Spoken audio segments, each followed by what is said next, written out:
First contact. Earth's deep space monitoring stations detected the strange signals on a quiet Tuesday morning. The patterns didn't match any known cosmic phenomenon, and within hours, scientists across the globe confirmed what everyone suspected, but few dared say aloud: intelligent origin. Dr. Alex Wilson led the international team tasked with decoding the message. After 3 sleepless days, she stumbled out of her lab with bloodshot eyes and a triumphant smile. "We've got it," she announced to the room of anxious officials. "They're called the Calatrians. They're coming here." The United Nations convened an emergency session, while military forces worldwide went on high alert. Nobody knew what to expect when the alien vessel emerged from what appeared to be a tear in space itself, just beyond lunar orbit. Captain Lisa Howard commanded the EDS Vigilant, Earth's most advanced spacecraft, as it approached the massive Calatrian ship. Though outwardly calm, she gripped her armrests tight enough to whiten her knuckles. The communication screen flickered to life, revealing beings with gray-blue skin and large, multifaceted eyes. "Greetings, humans," the translator rendered their clicks and whistles. "The Calatrian Empire extends its hand in friendship to your developing world." Over the next weeks, the aliens shared limited technological insights as a gesture of goodwill. They spoke of a vast empire spanning hundreds of star systems, of peace and prosperity under their rule. Earth's representatives nodded and smiled, but Lissa noticed how the Calatrians examined Earth's resources with too keen interest, how they dismissed human achievements with barely concealed contempt. "They're assessing us," she told the UN Security Council, "like farmers inspecting livestock." Military satellites detected more Calatrian ships arriving at the edge of the solar system, maintaining positions just beyond Neptune. The aliens called them diplomatic escorts, but the energy readings suggested heavy weaponry. President Samantha Taylor kept negotiations friendly while secretly ordering the acceleration of the deep space defense program. Underground factories worked around the clock, producing vessels and weapons based on technologies Earth had developed but never revealed. The Calatrian ambassador, Zex Troll, requested a tour of Mars colony. "We admire your determination in settling such a hostile environment," he said with what passed for a smile in his species. Meanwhile, Dr. Wilson discovered encrypted communications between the Calatrian ships. With help from programmer Ben Nash, she broke enough of the code to understand fragments. What she found chilled her. "They're cataloging everything," she reported. "Population centers, resource deposits, defense capabilities. This isn't diplomacy, it's reconnaissance for invasion." Captain Howard suggested revealing their knowledge, confronting the Calatrians directly. General Frank Reynolds disagreed. "Let them think we're naive. It's our only advantage." Earth's leaders maintained the charade of diplomatic relations, while quietly evacuating key personnel from vulnerable outposts. Mining ships converted into military vessels in secret orbital facilities. Weapons researchers worked feverishly to understand potential weaknesses in Calatrian technology based on the limited samples they'd shared. During a state dinner celebrating a month of friendship, Zex Troll raised a glass to future cooperation. Captain Howard returned the toast with a practiced smile, knowing that her ship would deploy to Jupiter's shadow the next morning as part of humanity's hidden fleet. The Calatrian Empire clearly believed humanity would fold quickly when the invasion came. A primitive species barely beyond its planetary cradle, technologically outmatched and unprepared for galactic warfare. They didn't understand the human capacity for preparation, for suspicion, for seeing threats in the shadows. They didn't recognize the steel behind the diplomatic smiles. In her quarters that night, Lisa Howard reviewed the defensive plans one last time. The Calatrians thought humans would be easy prey. They would soon learn their mistake. The betrayal. The attack came without warning. Bright flashes lit up the Martian sky as Calatrian warships emerged from fold space directly above the colony. Their energy weapons cut through the defensive shields like they weren't even there. "We're under attack." The transmission from Mars colony cut off mid-sentence. On Earth, military command centers erupted into controlled chaos as reports flooded in from across the solar system. Mining stations throughout the asteroid belt went dark one by one. The Jupiter Research Outpost managed to send a partial distress call before falling silent. The moon bases redirected all power to shields, but were quickly overwhelmed by the sheer firepower raining down upon them. Admiral Frank Reynolds watched the tactical display with a grim expression. "So much for diplomacy," he muttered, activating the emergency broadcast system. His orders were clear and concise. All revealed military assets were to engage the enemy while hidden forces maintained position and radio silence. The Vigilant led Earth's first response squadron against a Calictrian cruiser approaching orbital defense stations. Captain Lisa Howard knew they were outgunned but fought brilliantly, using Earth's moon for cover and executing unpredictable maneuvers. Still, the humans took heavy losses. "They want our resources, not our ashes," she told her crew. "They won't destroy what they came to take." Back on Earth, President Taylor addressed the United Nations as evacuation sirens wailed in the background. "Humanity will not bow to threats and violence," she declared. "We refuse their terms of surrender." Meanwhile, in an underground facility beneath the Rocky Mountains, engineer Olivia Martinez worked frantically with a team of scientists. Before them lay a captured Calictrian shield generator recovered from diplomatic gifts months earlier. "Their shield technology operates on a frequency modulation we should be able to exploit," she explained, not looking up from her work. "Every system has a weakness. We just need to find it." As she spoke, lunar colonists were being loaded onto Calictrian transport ships. Reports described orbital bombardments targeting military installations across Earth's surface. Civilian casualties mounted as people fled burning cities. Admiral Reynolds directed what remained of Earth's space fleet in delaying actions, sacrificing ships to buy time. Each engagement taught them more about Calictrian tactics and technology, information transmitted to Martinez's team through secure channels. "They're methodical," Reynolds noted. "They follow the same attack patterns they've probably used against dozens of other species. They don't adapt because they've never needed to." 3 days into the invasion, Martinez barely stood upright, sustained by caffeine and determination. Her eyes were red-rimmed but triumphant as she presented her findings to military leadership. "Their shields oscillate at predictable intervals. If we recalibrate our weapons to fire precisely during these microsecond vulnerabilities, we can penetrate their defenses." President Taylor received the news in an underground bunker. Above, Calictrian ships had established orbital dominance, demanding Earth's unconditional surrender. Their ultimatum was simple: submit or face extinction. The Calictrian Supreme Commander, Drex IV, sent a final communication. "Your resistance is futile and illogical. Accept Imperial rule and survive, or continue this pointless struggle and perish." Taylor's response was a single word: never.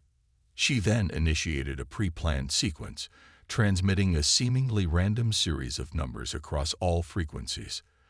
To Calictrian monitoring systems, it appeared to be noise, perhaps a malfunction or act of desperation. But throughout the solar system, hidden human vessels received the code for Operation Thunderbolt. Ships emerged from concealment in Jupiter's atmosphere. Stealth platforms activated around Saturn's rings. The true extent of humanity's military preparation finally revealed itself. The Calictrians had expected an easy conquest. As Admiral Reynolds prepared the counterattack, he smiled grimly at the tactical display. "Let's show them how wrong they were." The counterattack. The Calictrians never saw it coming.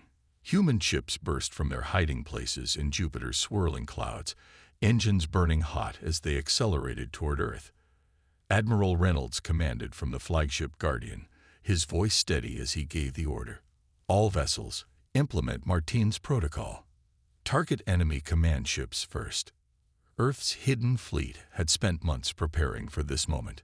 Every weapon had been modified according to Olivia Martinez's discovery, calibrated to strike precisely when Calictrian shields cycled through their vulnerable microsecond gaps. Major John Daniels led the Special Forces boarding teams, soldiers in advanced armor waiting in stealth shuttles. "Remember your training," he told them over the comm. "They think humans are weak. Let's prove them wrong." As the human armada approached, Calectrian ships moved to intercept, confident in their superior technology. The first volley of Earth missiles seemed to confirm this confidence. They detonated harmlessly against alien shields, but these were merely decoys. The second wave struck at precisely calculated moments.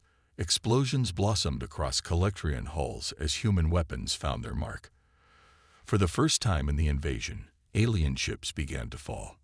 "It's working," Martinez shouted, watching from her command post as data streamed in. "Their shields can't adapt fast enough to our targeting algorithms." Lieutenant Kate Miller led Griffin Squadron, 50 fighter craft darting between larger vessels. Her pilots executed maneuvers the Calectrians had never encountered. Unpredictable, almost reckless by alien standards. "Stay unpredictable," she ordered. "They can't hit what they can't predict." The Calectrian flagship, a massive vessel called the Imperial Will, launched hundreds of fighters in response. Miller's squadron scattered, drawing them into a chase through the orbital debris field. The alien pilots flew with mechanical precision, following tactical programs optimized across centuries of conquest. But humans didn't fight by programs. They improvised. They took risks. When Miller's fighter appeared to suffer engine failure, 3 Calectrian ships moved in for the kill. At the last second, her engines reignited at full power. She spun her craft in a maneuver that strained both ship and pilot, firing directly into the vulnerable engine ports of her pursuers. Meanwhile, Major Daniels' shuttles attached to the hull of a Calectrian command cruiser. Cutting torches opened entry points, and human soldiers poured inside. The aliens had never expected to fight boarding actions. Their empire's technological superiority had always made such tactics obsolete. "They don't know how to fight in close quarters," Daniels reported, as his team secured the engine room. "Their armor is designed for intimidation, not combat." Across the solar system, humanity's counterattack gained momentum. Martinez's breakthrough spread to all human forces. Even hastily retrofitted civilian ships joined the battle, their mining lasers recalibrated to penetrate Calectrian shields. The Imperial will try to coordinate a defense, but Admiral Reynolds had targeted their communication relays first. Cut off from Central Command, Calectrian ship captains fell back on standard tactics, predictable patterns that human forces quickly exploited. 7 hours into the counterattack, the tide had definitively turned. Calectrian ships began retreating, folding back into subspace toward their empire's borders. They left behind damaged vessels, technology, and prisoners, resources humanity would soon put to good use. On the Guardian's bridge, Admiral Reynolds watched the enemy flee. "Begin recovery operations," he ordered. "I want every piece of their technology collected and sent to Martinez's team." President Taylor addressed the world as the last Calectrian ships disappeared from sensors. Her face was tired, but resolute on screens across Earth and surviving colonies. "Today we've won a battle, not the war," she said. "The Calectrian Empire will return, but they'll find us stronger. Humanity will not only survive, we will take our place among the stars." The push outward. The recovery began immediately after the Calectrians retreated. Earth was wounded but unbowed, its people working tirelessly to rebuild what had been destroyed. But rebuilding wasn't enough. Humanity needed to prepare for the inevitable return of their enemy. Olivia Martinez led the reverse engineering efforts, working with teams of scientists to understand captured Calectrian technology. Within months, they had unlocked the secrets of faster-than-light travel, advanced weapon systems, and power generation beyond anything humans had previously achieved. "We need to move quickly," General William Carter told the newly formed United Earth Defense Council. "The Calectrians will report back to their empire. Next time, they'll send a larger force." Carter had spent weeks interviewing captured Calectrian officers. He developed a new combat doctrine, that played to human strengths: adaptability, creativity, and unpredictability. While Calatrian military tactics relied on overwhelming force and proven strategies, human forces would train to improvise and surprise. "We can't match them ship for ship," he explained, "but we can outthink them." 1 year after the invasion, humanity launched its first expedition beyond the solar system. 3 ships, Pioneer, Challenger, and Discovery, set course for nearby star systems, their mission twofold: seek allies and gather intelligence about the Calatrian Empire. Commander Eric Nelson captained the Discovery as it entered the Alpha Centauri system. Scans revealed a habitable planet with signs of advanced civilization, but something was wrong. Cities lay in ruins, and orbital structures drifted in pieces. Another victim of the Calatrians, Nelson noted grimly as they recorded the devastation. But not everyone was gone. The Discovery sensors detected faint energy signatures underground. Nelson led a team to the surface, where they discovered survivors of the Centaurian civilization hiding in vast subterranean shelters. The Centaurians were tall, slender beings with 4 arms and luminescent skin. They had resisted Calatrian rule for decades before their final defeat. Though wary of the humans at first, they soon recognized a common enemy. "Your species fought them off?" asked Zirkel, the Centaurian leader, amazement evident in his translator's voice. "No one has done this in generations." Similar encounters occurred across neighboring systems. The Challenger discovered the aquatic Merlani, their ocean world stripped of resources, but their people still fighting a guerrilla war against Calatrian outposts. The Pioneer made contact with the Volov, a species forced to serve as laborers for Calatrian mining operations. Dr. Patricia Summers, the expedition's chief linguist, created a translation matrix that allowed for communication between the various species. "We may look different," she observed, "but we all understand the concept of freedom."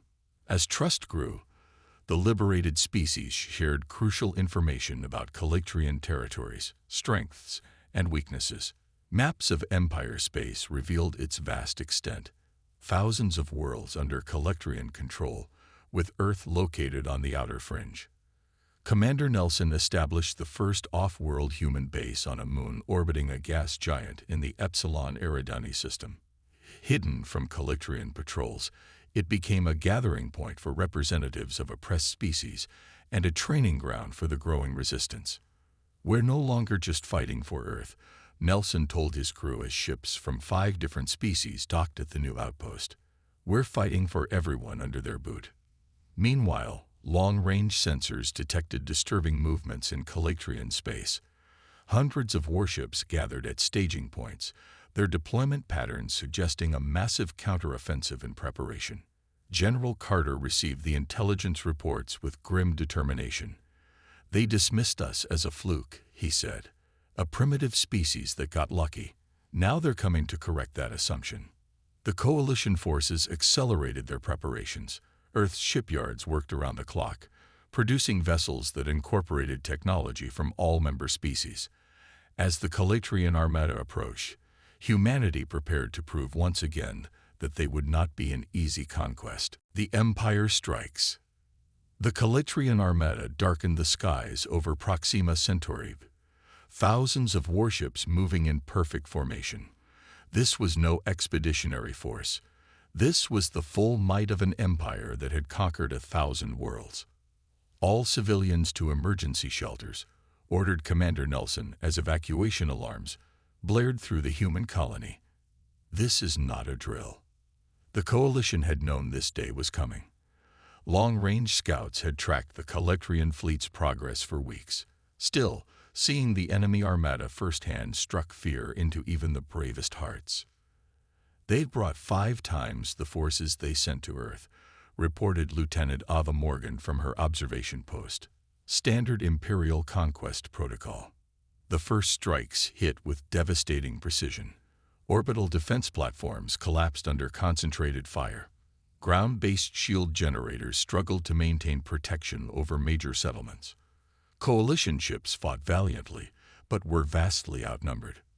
Fall back to secondary positions. General Carter commanded from his headquarters on Mars. Implement scatter protocol. Across a dozen star systems, the pattern repeated. Calatrian forces overwhelmed coalition defenses through sheer numbers. The human expeditionary fleets broke into smaller units, abandoning fixed positions for hit-and-run tactics. On Earth, President Taylor addressed a nervous population. "We always knew they would return stronger," she said. "Our strategy was never to win the first engagement, but to survive until we could win the last." Calatrian ships appeared in Earth orbit 3 days later.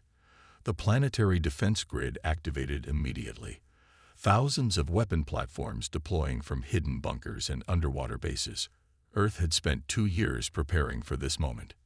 Energy beams lanced upward from the surface, striking with uncanny accuracy during shield vulnerability windows.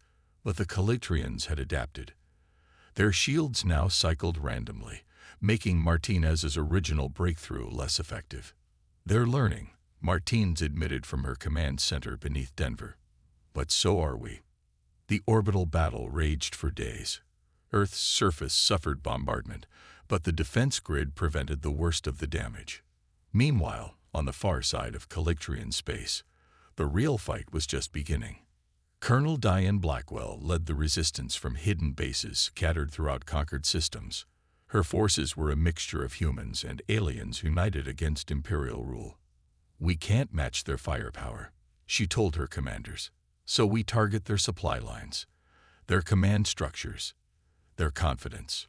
Blackwell's teams infiltrated Calatrian outposts, planted explosives on fuel depots, and sabotaged communication relays.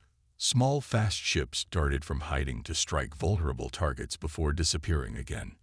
In a research facility on Epsilon Eridani, scientist Ryan Garcia made the breakthrough they desperately needed.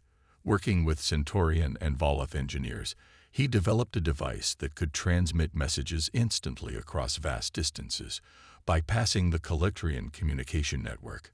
"It's based on quantum entanglement," he explained to his team. "The Calatrians can't intercept or block what they can't detect." The device, quickly dubbed the Ghost Com, allowed coalition forces to coordinate across multiple systems. Resistance cells timed their attacks to stretch Imperial forces thin. Intelligence flowed freely between previously isolated groups. Back on Earth, the Calatrian bombardment intensified. The defense grid faltered as power stations were hit. Shields over major cities flickered dangerously. "Reroute emergency power to Northern Hemisphere grids," ordered Martinez as her team worked frantically to maintain defenses. In space, Admiral Julia Wright's ships performed a desperate holding action, sacrificing themselves to protect Earth. The Calatrian commander, Grand Admiral Zexmore, sensed victory at hand. "Your species' defiance ends today," he transmitted to Earth's leaders. "Surrender now and some may be spared." President Taylor's response came not as words but as action. Beyond Neptune, hidden shipyards activated, launching a new fleet of vessels incorporating technology from all coalition species. Even as Earth burned, humanity prepared its counterstrike. "The Empire thought breaking our homeworld would break our spirit," Colonel Blackwell told her troops as they prepared another raid. "They're about to learn how wrong they are." The turning point. Deep in the Epsilon Indy system, Lieutenant Commander Henry Powell led his small fleet through the debris field of a forgotten battle. 3 human ships and 2 Centaurian vessels moved silently, running on minimal power to avoid detection. Their destination, a small moon that Calatrian records didn't even bother to name. "Life signs confirmed," reported his sensor officer. "Several thousand readings, consistent with Merlani physiology." Powell nodded grimly. Another slave world. The Calatrians had been relocating conquered populations for centuries, breaking apart resistant cultures and using them as labor. This particular outpost mined rare minerals for Imperial shipyards. "Begin approach. Stealth systems at maximum," Powell ordered. His ship, the Defiance, had been built specifically for missions like this. Liberation raids behind enemy lines. While Powell's team launched their rescue operation, something equally important was happening in a hidden research facility orbiting a brown dwarf star. There, Dr. Alex Wilson and a team of archaeologists studied ruins recovered from an ancient civilization. The predecessors, Wilson explained to visiting coalition leaders. They fought the Calatrians over 10,000 years ago. The artifacts included data crystals containing weapons schematics, tactical analyses, and most crucially, detailed information about Calatrian physiology and culture. The ancient race had nearly defeated the Empire before mysteriously disappearing. They identified a critical vulnerability, Wilson said, displaying holographic images of Calatrian neural implants. Every member of their ruling class is connected to a central network. It's how they maintain control over such vast territories.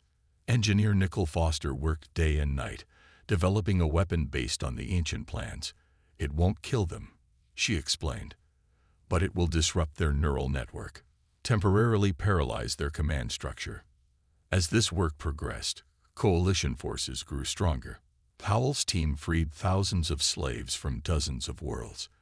Each liberated population provided more recruits, more resources, more intelligence about imperial weaknesses.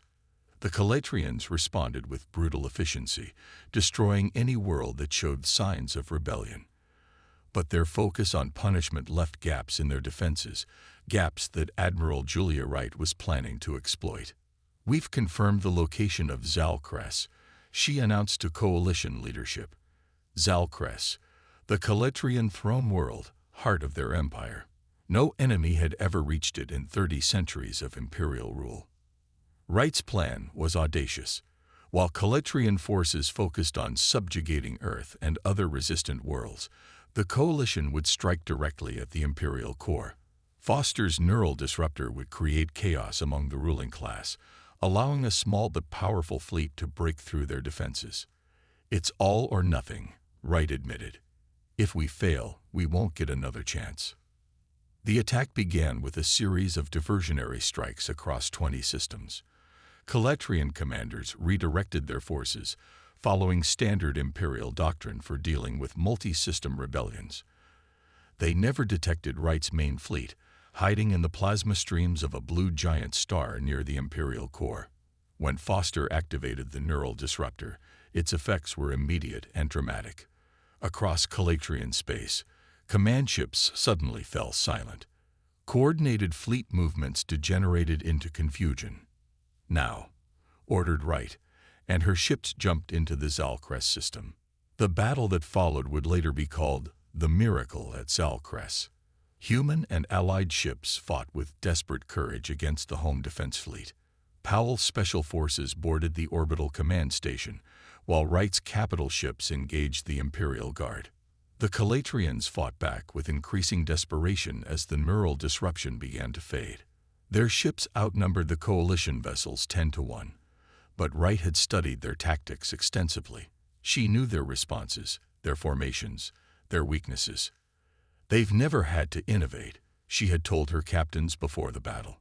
"They've never had to adapt. We do it every day."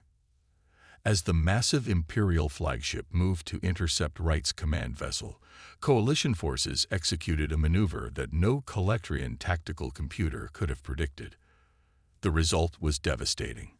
The Imperial flagship crippled, its engines dark, drifting helplessly above the throne world it had failed to protect. For the first time in millennia, the Calatrian Empire faced defeat at its very heart. The New Order. The imperial palace of Zalcress stood silent, its towering spires reflecting the light of 3 suns. For 30,000 years, it had been the unassailable center of Calatrian power, a symbol of their dominion over countless worlds. Now, coalition ships surrounded it, their weapons trained on the capital city below. "The Imperial Council requests terms of surrender," came the message from the planet's surface. The words seemed impossible. The Calatrian Empire had never surrendered to anyone. Captain Stephen Grant, chosen as chief negotiator for the coalition, walked through the grand entrance of the palace. Human soldiers and Centaurian warriors flanked him, alert for any treachery. The sight of aliens striding through these sacred halls shocked the Calectrian officials who waited in the central chamber. "We are prepared to discuss the future of galactic civilization," Grant stated firmly. "But first, all occupied worlds must be freed. All enslaved peoples return to their homes." Supreme Overlord Vexvar, ruler of 1,000 star systems, was forced to sign the document of surrender with his own hand. His multifaceted eyes reflected confusion and disbelief. How had these primitives defeated the mightiest empire in known space? News of the victory spread quickly through the GhostCom network. On Earth, celebrations erupted despite the damage from Calectrian bombardment. On liberated worlds, former slaves tore down imperial monuments. Across the galaxy, subject species declared independence. "This is not the end of our work, but the beginning," President Taylor announced to the Coalition Assembly. Representatives from 27 species gathered on neutral ground to form the Galactic Concordat, a new interstellar alliance based on mutual respect rather than conquest. The Calectrians, stripped of their empire, were confined to their home system. Monitoring stations ensured they couldn't rebuild their military might, while trade sanctions limited their access to advanced technology. Some coalition members had demanded harsher punishment, but humanity advocated for restraint. "Vengeance only breeds more conflict," Grant explained during tense negotiations. "We didn't fight to become the new oppressors." Dr. Michelle Robinson led the Technological Exchange Initiative, traveling between worlds to share advancements that the Calectrians had hoarded for centuries. Medical techniques that extended lifespans, agricultural methods that ended food shortages, clean energy systems that healed damaged ecosystems. The Empire built walls between species, Robinson told her diverse team. "Our job is to tear them down." Earth, once considered a backwater planet on the galactic fringe, became a diplomatic and military center. The adaptability and ingenuity that had allowed humans to defeat the Calectrians now served them in rebuilding the galaxy. Coalition ships, many commanded by human officers, patrolled former Imperial space to maintain peace. Not everyone welcomed the new order. Calectrian loyalists launched occasional terrorist attacks. Former Imperial governors attempted to maintain control over isolated systems, but these were handled swiftly by coalition forces. Admiral Wright oversaw the conversion of warships to exploration vessels as immediate threats diminished. "We've seen enough destruction," she said. "It's time to discover rather than conquer." The rebuilding wasn't always smooth. Cultural misunderstandings led to diplomatic incidents. Resource disputes threatened to reignite old conflicts. But the shared memory of imperial oppression motivated former enemies to resolve their differences peacefully. 1 year after the fall of Zalcres, the Galactic Concordat headquarters received a disturbing report. Long-range probes detected unusual energy signatures from beyond the former imperial borders, patterns that matched no known civilization. "There are things out there the Calectrians feared," admitted a former imperial scientist, granted clemency in exchange for information. "Threats they never told their subject worlds about." In a secure chamber beneath Washington, D.C., President Taylor reviewed the probe data with her advisors. The pattern suggested a vast and alien intelligence moving slowly but deliberately toward Concordat space. "The Calectrians thought humanity would be an easy conquest," she said quietly. "They were wrong. Whatever's coming next may think the same thing about all of us." She gazed at the star map showing coalition territories, dozens of species working together despite centuries of division and conflict. "We'll be ready," she promised.